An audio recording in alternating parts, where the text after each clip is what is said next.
मत्ती में 21वां अध्याय और उसके पहले वचन से लेकर 10 वचन तक, 11 वचन तक पढ़ दीजिए। जब वह यरूशलेम के निकट पहुंचे और जैतून पहाड़ पर बेतफगे के पास आए, तो यीशु ने 2 चेलों को ये कहकर भेजा, सामने के गांव में जाओ। वहां पहुंचते ही एक गदही बंधी हुई और उसके साथ बच्चा तुम्हें मिलेगा। उन्हें खोलकर मेरे पास ले आओ। यदि तुमसे कोई कुछ कहे तो कहना कि प्रभु का इनका प्रयोजन है, तब वह तुरंत उन्हें भेज देगा। ये इसीलिए हुआ कि जो वचन भविष्यद्वक्ता के द्वारा कहा गया था वह पूरा हो। सियोन की बेटी से कहो, देख तेरा राजा तेरे पास आता है, वह नम्र है और गधे पर बैठा है, वरन लादू के बच्चे पर। चेलों ने जाकर जैसा यीशु ने उनसे कहा था वैसे ही किया और गधे और बच्चे को लाकर उन पर अपने कपड़े डाले और वह उन पर बैठ गया। तब बहुत से लोगों ने अपने कपड़े मार्ग में बिछाए और अन्य लोगों ने पेड़ों से डालियां काटकर मार्ग में बिछाई। जो भीड़ आगे आगे जाती और पीछे पीछे चली आती थी, पुकार पुकार कर कहती थी, दाऊद की संतान को होशाना, धन्य है वह जो प्रभु के नाम से आता है, आकाश में होशाना। जब उसने यरूशलेम में प्रवेश किया तो सारे नगर में हलचल मच गई और लोग कहने लगे, ये कौन है? लोगों ने कहा, ये गलील के नासरत का भविष्यद्वक्ता यीशु है। यरूशलेम के निकट पहुंचा, उस गांव में पहुंचते क्या कहता है कि भाई तुम अपने चेलों को कहता है तुम उस गांव में जाओ और एक गधी बंदी होगी, उसके साथ उसका बच्चा होगा और तुम क्या करो, उस बच्चे को खोल के ले आना। उसका मालिक कहे कि भाई ये जो है कहाँ ले जा रहे, तो उसको ये बोलना कि प्रभु को क्या है, इसकी जरूरत है, इसलिए तुम क्या करो, इतना बोलना। तो उसने वो क्या करेगा, तुरंत तुम्हारे साथ भेज देगा करके। तो वचन यहाँ क्या कहता है कि जब हम प्रभु में होते हैं, प्रभु के काम के लिए होते हैं, प्रभु राजाओं का राजा है, जब वो हमारे जीवन में कुछ काम करना चाहता है तो वो हमें बताता है। हमें जो हमसे परमिशन नहीं लेता है, वहाँ जो उन्होंने जाकर तुरंत बोला कि तुमको खोलना शुरू कर देना और कोई पूछे तो बताना प्रभु को इसका इसके प्रयोजन है, इसलिए हम ले जा रहे हैं, तो बाद में कुछ नहीं करेगा। तो ऐसे क्या होता है, प्रभु हमारे जीवन में भी, हमारे जिंदगी में, हमारे लाइफ में कुछ चाहता है, मगर हम क्या करते हैं, प्रभु कहता है ये प्रभु के लिए है और हम क्या करते हैं, बांधने के लिए उसको ना खोलना नहीं चाहते, हम उसको देना नहीं चाहते। कई बार क्या होता है, प्रभु हमारे जीवन को मांगता है कि भाई तुम्हारा जीवन मुझे दो, तो हम क्या करते हैं, हमारा मन खुलकर जो अपने जीवन को जो है हम प्रभु में समर्पित नहीं करते हैं। हम क्या करते हैं कि नहीं प्रभु जिसको मैं ही कंट्रोल करूंगा। वचन क्या है, जो प्रभु ने जो बोला है उसको हमें करना हमें जरूरी है।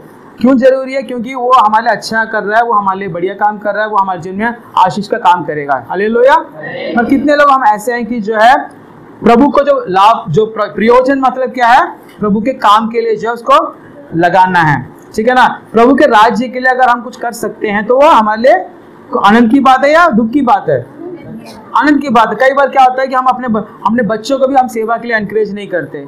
आज जो है दुनिया जो वचन कहता है कि खेत पक चुके हैं और मजदूर थोड़े हैं। हम कितने लोग ऐसे हैं, इवन जो पास्टर के बच्चे भी लोग, पास्टर लोग भी अपने बच्चों को कितने लोग कहते हैं कि जाके सेवा करो, तुम पढ़ लिख कर सेवा करो करके कितने लोग बोल पाते हैं।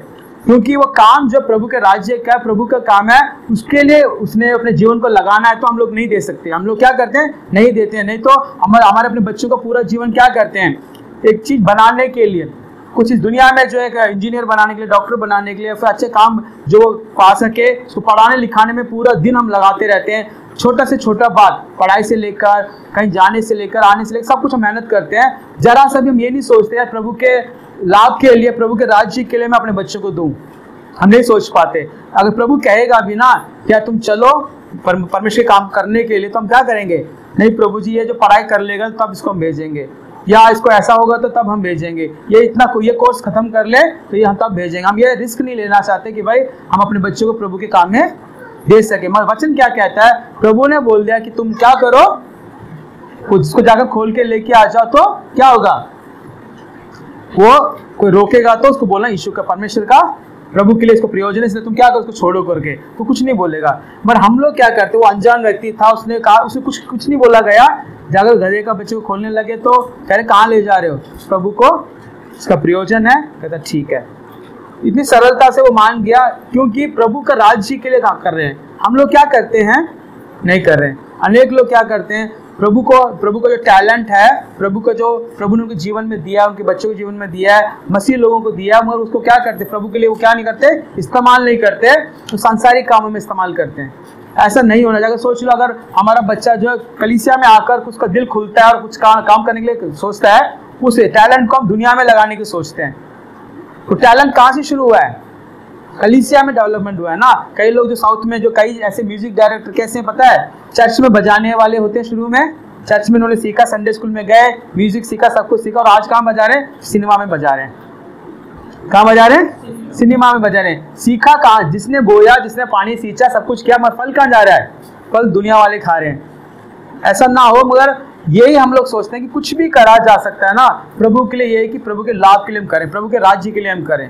अपने बच्चों को हम हिम्मत दिखाएं कि यार मेरे बच्चों को हम लोग क्या करें, सेवा के लिए सौंपे। सेवा बहुत सी सेवा है, उसको जानने की तो कोशिश कीजिए कि परमेश्वर के लिए हम क्या कर सकते हैं, परमेश्वर के राज्य के लिए क्या कर सकते हैं। जरूरी नहीं कि सब लोग अपने बच्चों को पास्टर बना दो। बाइबल टीचर हैं, एवेंजलिज्म है, कितना बुलाहट, कितना सेवा है, बस थोड़ा कोशिश तो कीजिए कि भाई कलीसिया में जाएगा, या कितना हमने बोला ना, कितना अनाउंसमेंट किया कि भाई ये काम करना चाहते तो अच्छा है, उसमें भेजिए, म्यूजिक के लिए भेजिए, क्या पता वो सीखेगा तो प्रभु के राज्य के लिए काम करेगा। प्रार्थना में भेजो तो क्या करे, प्रार्थना सीख कर वो आगे चल के क्या करेगा, अनेक काम करेगा। हालेलुया। जब हम पीछे पास्टर्स मीटिंग में गए थे तो एक पास्टर का हम गवाही सुन रहे थे, तो उन्होंने कहा कि जब वो 3 साल के थे उनकी माँ का एक्सपायर हो गया था, उनकी माँ खत्म हो गई थी।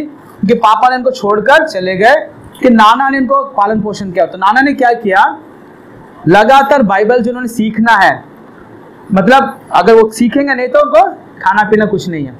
3 साल से लेकर उन्होंने क्या कि बाइबल उन्होंने सिखाना शुरू किया, और आज जो है ऐसे जगह में जो वो पास्टर है, उनके बच्चे, उनके जो बेटा है वो बाइबल टीचर हैं, और बस अच्छे संपन्न फैमिली है। आप सोच कर देखिए कि जो नाना उनके थे तो उन्होंने क्या सोचा कि इन बच्चों को क्या करेंगे, किस में बढ़ाएंगे, प्रभु के वचन में बढ़ाएंगे।